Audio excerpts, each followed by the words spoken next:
ہمارے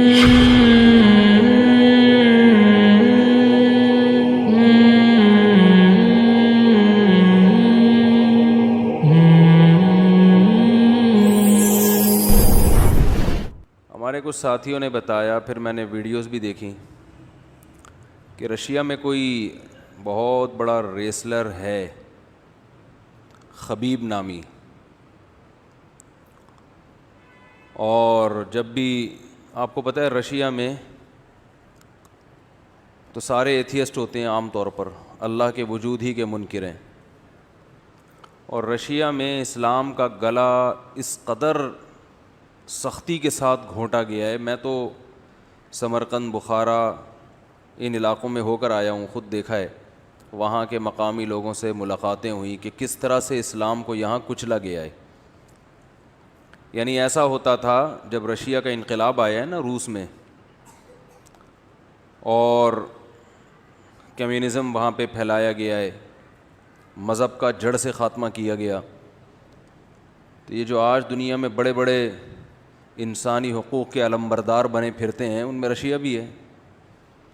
تو انہوں نے بے پناہ ظلم کیا ہے وہاں کے مقامی لوگوں نے بتایا کہ ہمارے باپ دادا پہ کیا گزری ہے۔ یعنی کسی کی زبان سے اللہ کا لفظ نکل گیا، ماشاء اللہ کا لفظ نکل گیا، کسی کے گھر سے قرآن نکل گیا تو اسے قتل کر دیا جاتا تھا، اس کے پاس دوسرا کوئی آپشن نہیں تھا۔ تو لوگوں نے ایسے وہاں قرآن کو زندہ رکھا اور ایمان کو زندہ رکھا کہ گھروں میں تہخانے بنا کے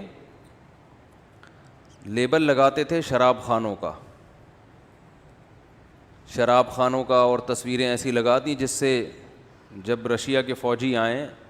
تو وہ یہ سمجھیں کہ یہ لبرل لوگ ہیں، اور اندر تہخانوں کے اندر چھپ چھپ کے قرآن مجید کی تعلیم، تاکہ ہمارے بچوں میں اسلام ٹرانسفر ہو۔ ایمان کتنی بڑی نعمت ہے، دیکھو یار،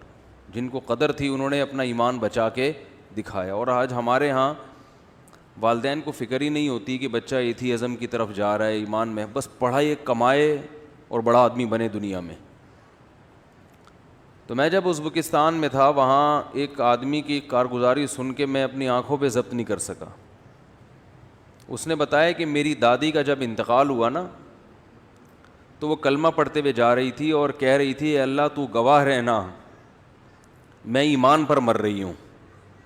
میں نے اب تک 90 سال کی عمر میں اس کی دادی کا انتقال ہوا، اب تک اپنے ایمان کو میں نے بچا کے رکھا ہے، میں گواہی دے کے جا رہی ہوں، تو بھی گواہ رہنا اس پر، مجھے ان لوگوں میں شمار نہ کرنا۔ تو کیسے اس نے 90 سال تک اپنے ایمان کو اس ماحول میں بچایا ہوگا، آپ اندازہ لگاؤ کیسے بچایا ہوگا۔ تو وہاں جو علماء تھے تہخانوں کے اندر چھپ چھپ کے قرآن کی تعلیم، یعنی کوئی بھی اسلامی شعار یا علامت ان کو نظر آتی نا، رشین کو داڑھی تو بہت دور کی چیز، کوئی بھی علامت ماشاء اللہ، اللہ اکبر، یا اس طرح کا، بچوں سے پوچھتے تھے، انکوائری کرتے تھے تمہارے والدین تمہیں کیا سکھاتے ہیں۔ تو جن والدین نے اپنے بچوں میں ایمان کو منتقل کیا، مذہب پہ قائم رکھا، وہ اپنے بچوں کو سکھاتے تھے کہ باہر یہ کہنا ہے، گھر میں اس طرح رہنا ہے۔ تہخانوں کے اندر قرآن کو پڑھایا گیا، تو ایسے ان لوگوں نے اپنے ایمان کی حفاظت کی ہے۔ تو رشیا کا جو مشہور ریسلر خبیب، سنتا تھا میں اس کے بارے میں کہ لڑکے بتاتے تھے کہ ریسلنگ سے پہلے الحمدللہ، میں ریسلنگ دیکھتا اس لیے نہیں ہے کہ چڑیاں پہن کے، ظاہر ہے وہ تو سطر میں داخل ہے نا،